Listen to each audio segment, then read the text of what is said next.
All right, y'all, welcome back to the show. It's Anti-War Radio. I'm Scott Horton, and our next guest on the show is Ramzy Baroud. He is editor of PalestineChronicle.com. He's the author of The Second Palestinian Intifada, a chronicle of a people's struggle, and My Father Was a Freedom Fighter, Gaza's Untold Story.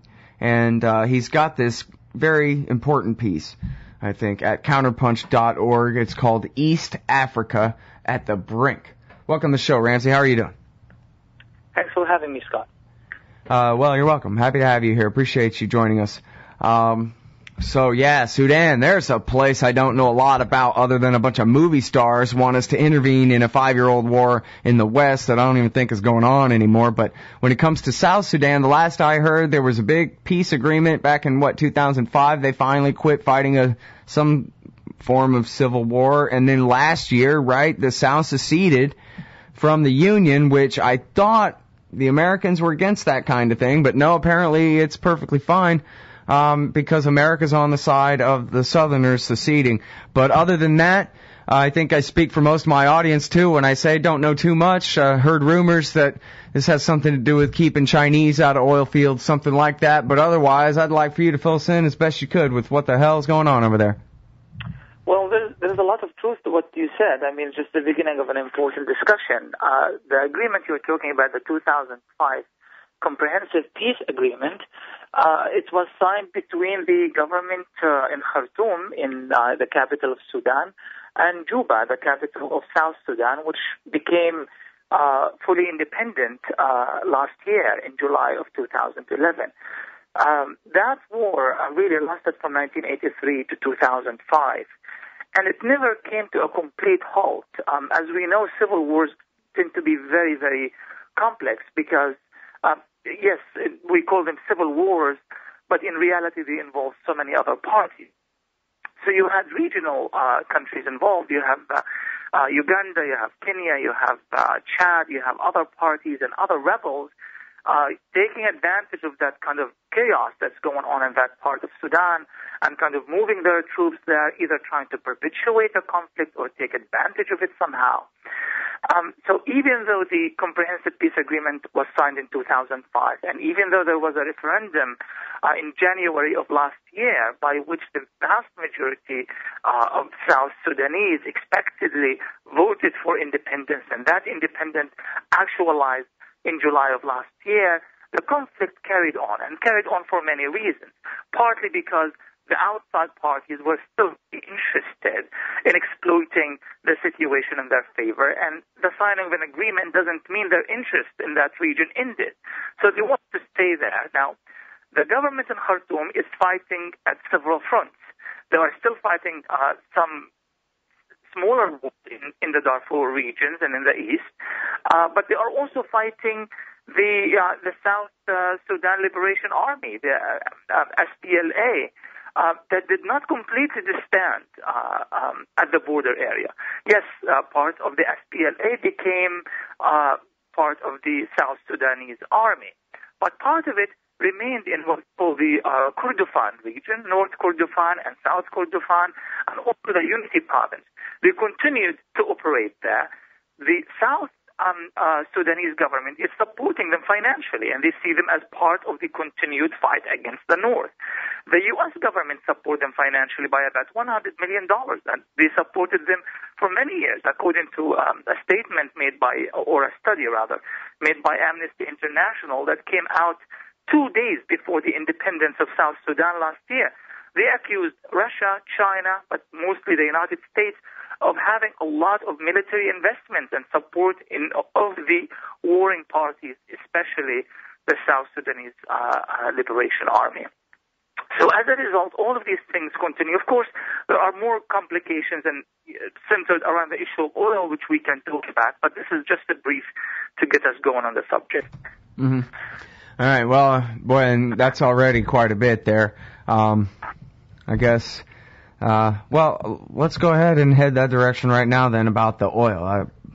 I know so little about this. My knowledge of it is just this sketchy little thing with no details really, but I guess I was under the impression that the Chinese were already pretty well on their way to developing some oil resources there. And that's when or actually no, now that I think about it, it was something about the pipeline has to go from the south up through the north, and that's where the Chinese interests are, and the Americans are trying to cut them off in the south or something like that. I don't know. Yeah. Well, yes, of course. I mean, but the Chinese, the interest of the Chinese in that region is not new. That pipeline already exists. It's about 1,600, to be exact, it's 1,660 kilometers, and it goes all the way from South Sudan, passing by the area of Yizlij, which was occupied by the South Sudanese army, and they were defeated rather quickly by the Khartoum army just few weeks ago. And then it goes all the way to Sudan, and it kind of makes a shift somewhere towards the east, and it goes to the Red Sea, where the oil is being distributed to other parts of the world. Well, since South Sudan became independent, the North said, well, you took pretty much most of our oil. So we have very little here to rely on economically but agriculture. The old arrangement that was between both countries stated that the oil dividends are divided 50-50 between Juba in the south and Khartoum in the north. After South Sudan became independent, of course they did not want to honor that agreement. The oil is in their land, and their land is now independent. And of course they were supported and pushed on by the U.S. and other countries saying, listen, we can construct a different pipeline that goes through other countries and doesn't have to go through Sudan. Well, the government in the north wants to make sure that this is impossible. So they said to the South government, if you do not pay us $38 per barrel, which is about 10 times higher than the average of anywhere else in the world, if you don't pay us that much, then we are not going to allow you to export your oil anywhere else in the world. The result is 98% of the economic power of the South, which relies on oil, is now shut down. Not a drop of oil gets out of South Sudan. Now, let's remember, South Sudan is completely destroyed. No infrastructure, nothing. A war that has lasted for a long time, 2 million people dead in that region as a result of the civil war. Famine is still happening there, and now no oil, no economy. So they're desperate. They would do anything, and of course they are open for exploitation by others as well. The U.S., Israel, and other countries, they would do anything right now to get some sort of access. The North is blocking them, and the South, again, is ripe for exploitation, and this is why this is happening. Now China is caught in a really tough position here because they have historic ties to the Khartoum government. They have very strong relations to various Arab countries. They don't want to come across that they are on the side of South Sudan against this historic alliance that's been going on for decades. But at the same time, they want the South Sudanese oil. They refuse to participate in the establishment of this new pipeline, really more like a pipe dream under these circumstances. But at the same time, they are still economically supporting the South Sudan government in Juba. So the Chinese are really not doing horrible things there as much as we hear by the mainstream media. I'm not saying that they are a progressive force for good, but they are not the ones who are stirring the trouble. It's to their best interest that the situation settled and the South Sudanese oil continue to flow to the good benefit like the rest of like other countries. Yeah, it seems much more like it's the Americans who are obsessed with precluding China from having any interest anywhere in Africa at this point. It all at least serves as a great excuse for somebody at the Pentagon, I guess, for us to expand further. But anyway, we'll have to pick it up on the other side of this break. We're talking with Ramzy Baroud from PalestineChronicle.com. We'll talk about Palestine, too, I hope, here in just a minute on Anti-War Radio. All right, y'all, welcome back to the show. It's Anti-War Radio. I'm talking with Ramzy Baroud, editor of PalestineChronicle.com. He's also the author of the books The Second Palestinian Intifada and My Father Was a Freedom Fighter. And right now we're talking about East African affairs. In other words, American affairs, somehow. And then I hope we can talk about Palestine a little bit here in a minute, too. But now, where we left off, I was referring to, I guess, a single Chinese person anywhere in East Africa as a reason why America has to intervene there. Whether the Chinese mean anything provocative by it or not, it'll serve, well enough as an excuse for American intervention there. And here's the headline from antiwar.com today: U.S. to send large combat brigade throughout Africa, announcing a major expansion of the African Command. And, of course, there are no state enemies in Africa to go to war against, unless, I don't know, one of these revolutions is really successful or something. But otherwise, what we're doing really is we're just training up militaries to fight wars against their own people inside, and their own domestic concerns inside their countries. And I can't help but note that the mission that Obama sent to Uganda, Central African Republic, Congo, and one other I forget, maybe it was South Sudan. It was at least right there in the region next to South Sudan in the name of hunting Joseph Kony. And it seems like, you know how it is, advisors, whether in Vietnam or anywhere else, once you send them in, they never leave. They only get, they only multiply to greater and greater numbers. And I wonder whether, you think there's any point in any of this, or it's just selling M16s to the army, or what? Well, I mean, we remember when the Africa Command, AFRICOM, first started a few years ago, there was a lot of suspicion that this is really unnecessary. We don't have that much interest in Africa. And my hunch here is that we actually wanted to fuel conflict so that we can get involved. Mm-hmm. And the buzzword, of course, is Al-Qaeda. Whenever there's Al-Qaeda, then there's nobody who can contest any American involvement in that region. Now, Al-Qaeda has been operating somewhere in North Africa, but in a very loose network, it's difficult to define. And also been kind of really keeping them in check was the French, in cooperation with various other countries in that part of Africa. However, since we participated in the war against Libya, toppled Muammar Gaddafi, we completely changed the social makeup of Libya. So people of certain racial origins and people of certain cultural origins, I'm referring here to either black Arabs or just Africans, or the Tawarik, the tribal people of the Sahara, found themselves on the move. Hundreds of thousands of people have been dislocated as a result of this war. We just heard about the capture of Gaddafi, and that's as if that's the end of the story. Well, actually, no, that's just the beginning of a whole new chapter that destabilized that part of Africa. Now, the first thing that these guys did when they returned to their, either went to new regions or returned to their original homes, for example, in Mali, they seceded. They declared the northern part of Mali, for example, an independent Islamic emirate for the people of the Azawid. And now the Mali government having to battle the people who took over half of the country. And guess who is now volunteering to help out? Africa.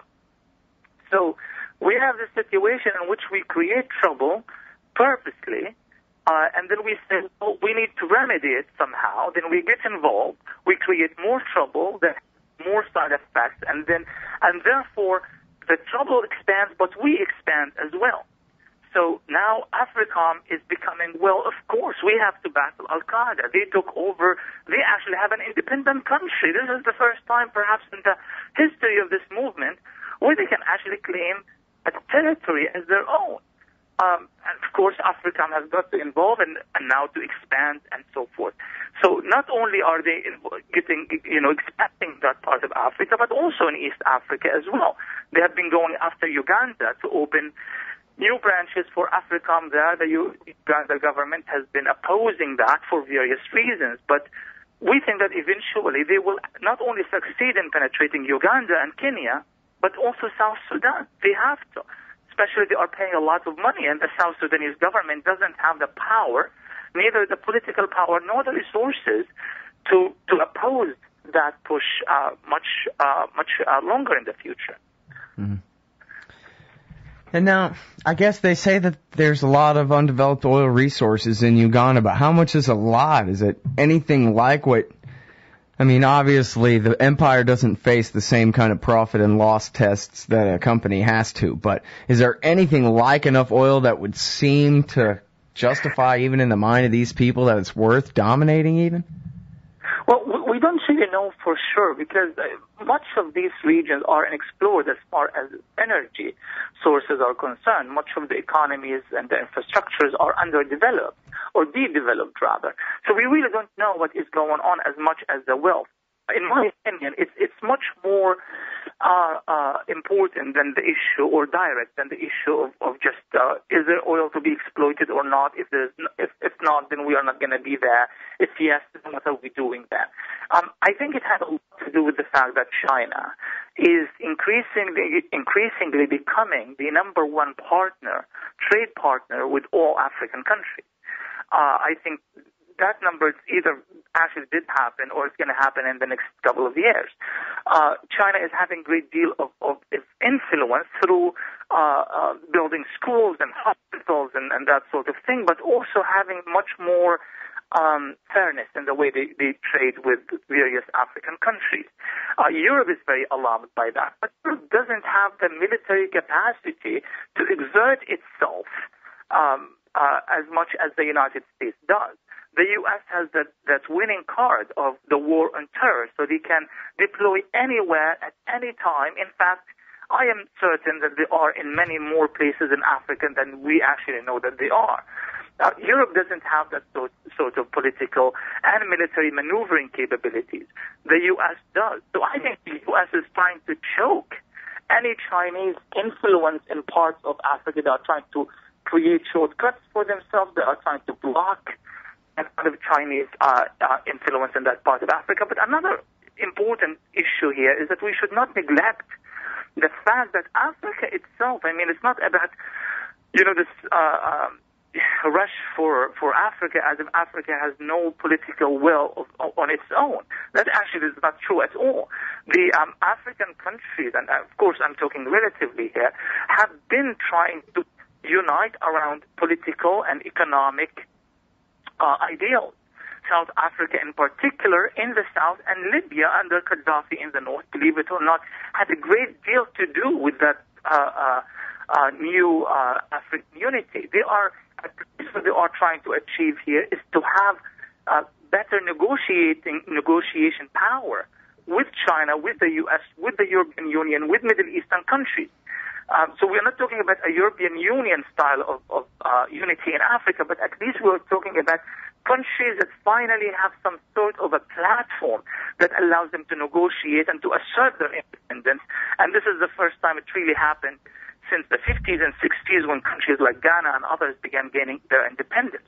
This is a thing as well. If this is allowed to carry on, then a lot of people are going to be at the losing end. Africa cannot be allowed to develop and unify around nationalistic and regional themes. So China and the unity of Africa that has proved very alarming as far as the U.S. and the EU are concerned, and therefore I think the push by AFRICOM in Africa is an attempt at stifling the African Union, any regional development independent from outside interference. Mm.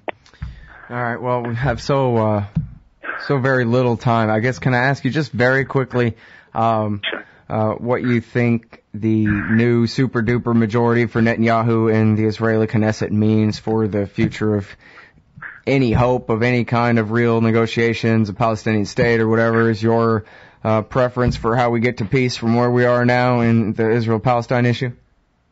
Well, because of the lack of time, I'm just going to cut to the chase here and say that any changes within the political establishment in Israel itself cannot in any way lead to peace. Peace and justice in that region would have to have actually other elements in order for it to actualize. None of them will include having a coalition that includes 75% of the Israeli parliament, including ultranationalist fascist parties, really right-wing parties, and being led by no other than right-wing Prime Minister Benjamin Netanyahu. I think this ploy had a lot to do with Israeli politics than with the peace process or any of that. Mm-hmm. Well, and so you think that it would take, just an American president forcing the Israeli government to give up the West Bank for that to ever happen, that kind of thing? Well, if that ever happens, it would be really nice. But I think the Arab Spring, or the so-called Arab Spring, has kind of focused the attention back to the region in the sense that it made the people in the Arab world and in the Middle East in general an important channel and platform for change. So I think that any analysis now regarding the subject of the Arab-Israeli conflict or any similar issues in that region would kind of have to find a different home for itself aside from Washington, D.C. or Tel Aviv or Brussels, to be honest, and move somewhere else, to Cairo, to Tunisia and somewhere else. I think there is a new momentum that is going on in the Middle East, and that momentum could, in fact, upset the balance of power, could in fact redefine the relationship within the Arab world and between the Arabs and Israel. And perhaps this has something to do with the coalition in Israel. They understand that that they are not as invincible as they thought they were. There is a new push for redefining Arab relations toward Palestine and Israel. I was in Egypt recently. The subject of Israel, the Camp David agreement, the peace process, Palestine, and all of this is an actual major theme in Egyptian politics. Egypt is a powerful country in relative Middle Eastern terms, of course, and Israel is taking all of that into account. So I think whatever change that could happen in the future will most likely happen as a result of the massive political and political changes that are underway in various Arab countries. Mm-hmm. Well, so do you think that maybe the best thing people in America who want peace could do would be to just insist that our government butt out completely and let others work out this problem? Exactly, but also, I mean, I think that we have to divest morally from any conflict, whether it's in Uganda or in Israel, Palestine. What should my tax money go to buy bullets and guns and contribute to the Palestinians who just a couple of days ago celebrated 64th year of their dispossession and their misery and their catastrophe? We should not be participating in this sort of thing. So whether the U.S. actually puts pressure on Israel or doesn't, American citizens, taxpayers should not be involved in funding occupation, should not be building apartheid walls, should not be contributing to the Israeli budget in ways that are in fact harming Palestinians on a daily basis. If we get started with that, I think it's a huge and major shift in our foreign policy. Yep. All right. Well, we're already way over time. Thank you very much for your time, Ramzy. I really appreciate it. My pleasure, Scott. Everybody, that's Ramzy Baroud, RamzyBaroud.net. Also, PalestineChronicle.com, and find his piece East Africa at the Brink at counterpunch.org.